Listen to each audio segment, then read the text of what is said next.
any of your kids really struggling with this quarantine thing? Let's talk.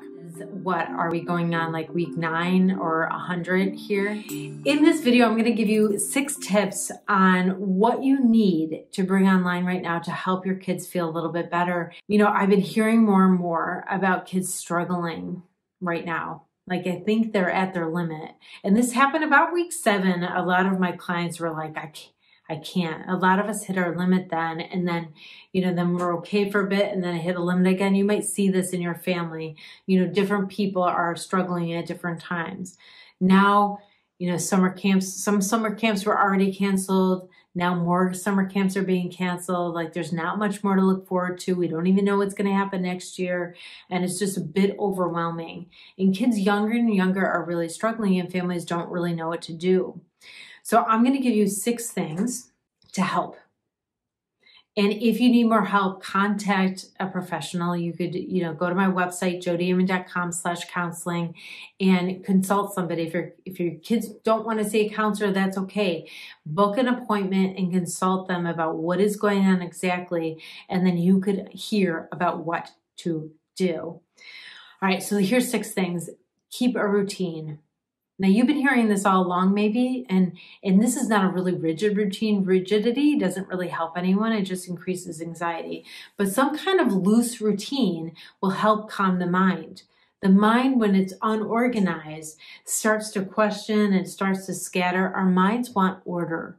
And so having some kind of loose routine is going to help bring some order in. The kids used to have school, they used to have their sports, they used to have appointments.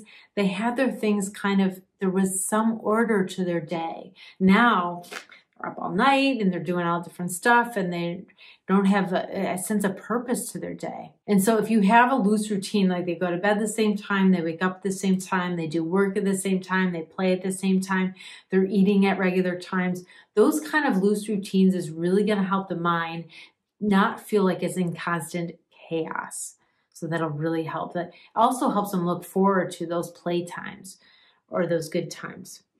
All right. Number 2 is make sure you move. Make sure they do some moving. I mean, we used to move around a lot, just going places, right? So we've really taken out a lot of our movement just because we're walking around the house. And so make sure you're doing some kind of family exercise. In my family, we are exercising 4 times a week, and everyone gets to pick the routine. Like, they design the exercise routine. So getting them out, if you can, if you're in a place that you could go outside and walk, then it's wonderful to get outside in nature so that they feel more connected. Feeling so disconnected, blocked up in your house, is really hard on the mind. So you want to get them out in nature, moving their body. And when you move your body, you feel more sense of agency, like feel more sense of control.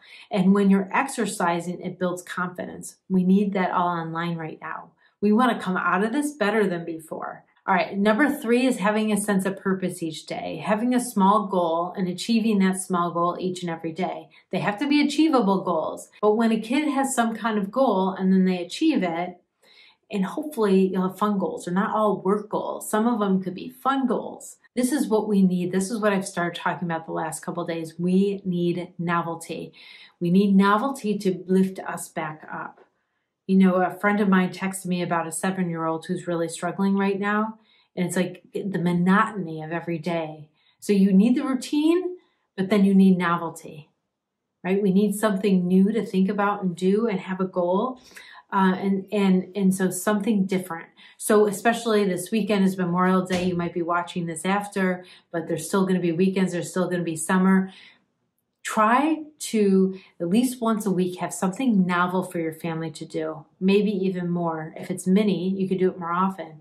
But at least once a week, if you have some kind of novel place you go walk, or a different thing that you cook, or some art project that you make, or some other game that you play that's a little bit different, we need that novelty to lift up our spirits, because we have nothing to look forward to.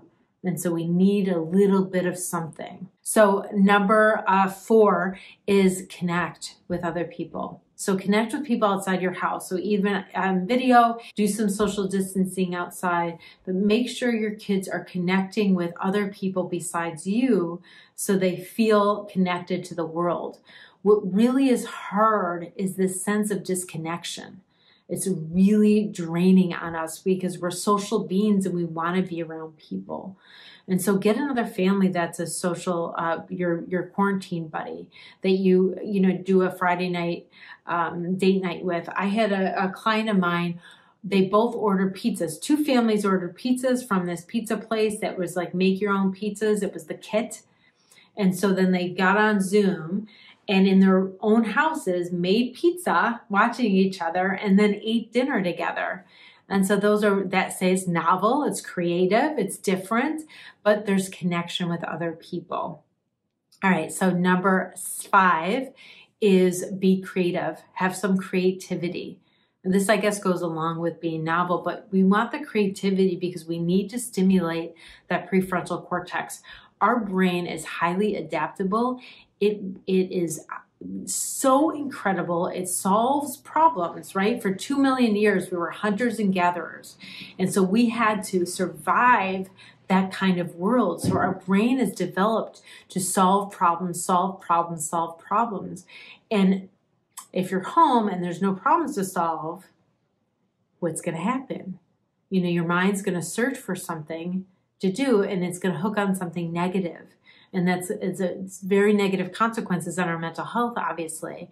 If it hooks on something negative, it either creates problems, finds something to worry about, and it's incredibly stressful. And so kids sometimes get hooked on a thought that's incredibly stressful. We need to give that mind something to do. We need to feel like we have something to do or something to solve. Our brain is so highly adaptable and is a really amazing machine.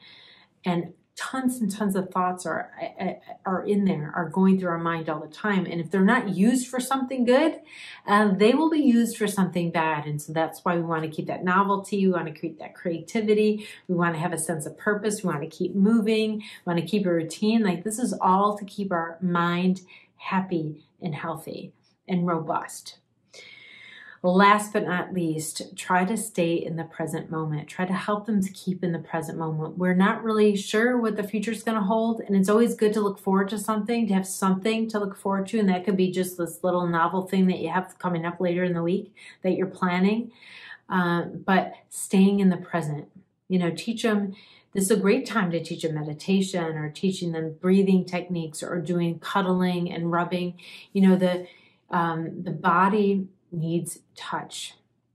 Humans are the only primates that don't use social grooming. And social grooming, it's not just to get the bugs off the monkeys. Social grooming is really about settling the nervous system down. And so our kids and even our teens, they don't have their friends to hug anymore. And so they're needing touch right now. Our kids are needing touch. So spend a lot of time in the cuddling and the rubbing their back, playing with their hair, and rubbing their back. I said that. And I think that might help them feel that's going to help settle their nervous system down. But it also, that touch helps us connect with the present moment. So breath, touch, sound, like sitting and listening to some music together, any of those things are going to connect us with that present moment, and that's going to settle us down and really help us feel a lot, release some of the stress that we're feeling right now. It's normal and it's okay to feel that stress. So if a child's feeling some stress right now, encourage them to talk to you about it. It's a lot worse in their head than it would be if they told it out to you, and then you could reassure them. But definitely let them know that's exactly what everyone's feeling right now. That's exactly what they should feel, because they need to learn that it's okay to feel what they're feeling. All of it's accepted and you understand.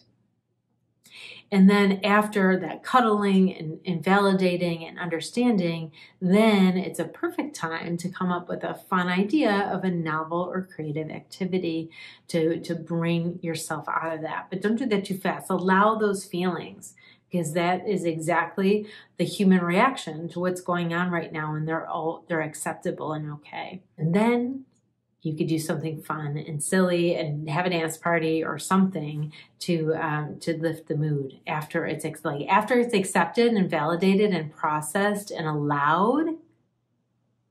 Then they can come out of it. All right, well, thanks so much for watching. If you like this video, please like it, make a comment below, ask me a question, come on over to my Facebook Live every Monday at 11, where I do some live coaching on how to bring those practical miracles into your life. You can also come on over to my website. I've been doing this for a long time. I have tons of videos on there and articles on how to release fear, open your heart, and connect with your inner guidance system. So please subscribe to my channel, and so I could see you in the next video. And until then, be present and let that you that you want to be shine through.